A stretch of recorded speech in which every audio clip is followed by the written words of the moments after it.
Bismillahirrohmanirrohim. Assalamualaikum warahmatullahi wabarakatuh. Salam jumpa kembali dengan channel Dunia Fana News.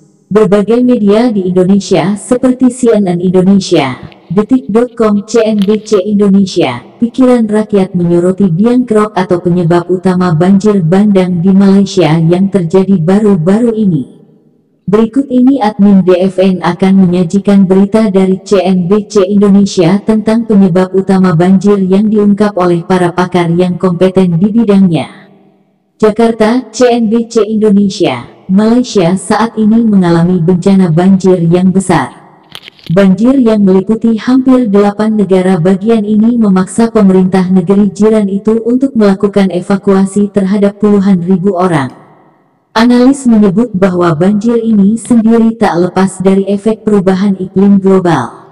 Dr. Siew, yang merupakan penasihat perubahan iklim untuk Pusat Studi Pemerintahan dan Politik, mengatakan bahwa ini terlihat dari cakupan wilayah yang terendam banjir, di mana biasanya beberapa wilayah di wilayah tengah dan barat Malaysia tidak terendam. Ketika Anda memiliki efek akumulasi, dampak jangka panjangnya adalah Anda mengalami hujan tiba-tiba di daerah tertentu, dan itulah yang Anda lihat dalam banjir di Malaysia dalam beberapa hari terakhir, ujarnya kepada channel News Asia, Selasa tanggal 21 Desember tahun 2021. Menjadi lebih sulit bagi ahli iklim untuk memprediksi cuaca dengan tingkat akurasi yang lebih tinggi karena fenomena perubahan iklim. Hal ini juga ditimpali oleh dosen lingkungan hidup Universiti Putra Malaysia Haliza Abdul Rahman. Haliza mengatakan bahwa hal ini sendiri tidak hanya terjadi Malaysia, namun juga di belahan bumi lainnya seperti Eropa, China, dan Amerika Serikat (AS). Ia menyebut bahwa telah terjadi pola perubahan pada cuaca global. Menurut saya, perubahan iklim adalah faktor utama yang menyebabkan tingginya curah hujan selama Jumat dan Sabtu yang mengakibatkan situasi banjir.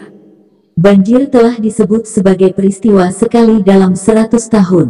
Tapi mungkin, lebih banyak insiden seperti itu akan berulang di tahun-tahun mendatang, pungkasnya.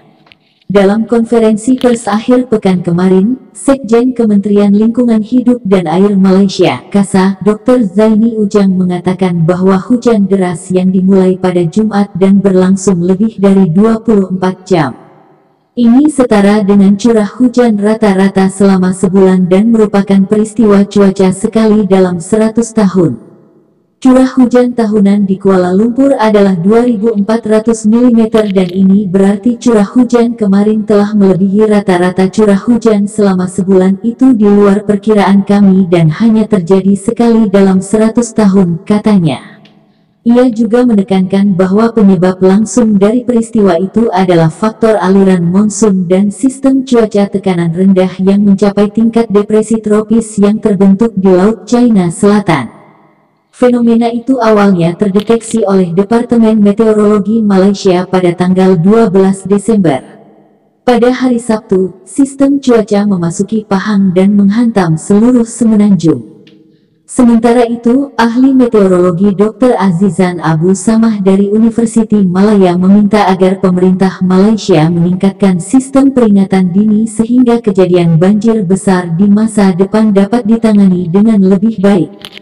Kita perlu meningkatkan sistem peringatan kita. Anda tidak dapat menghentikan cuaca, tetapi kami memiliki informasi yang cukup untuk membuat prediksi yang baik, dan dengan sistem peringatan yang baik kami dapat memiliki respons yang baik terhadap insiden semacam itu, kata Dr. Azizan.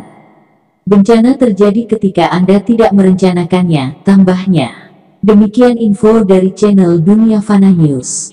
Terima kasih atas perhatian Anda. Wassalamualaikum warahmatullahi wabarakatuh.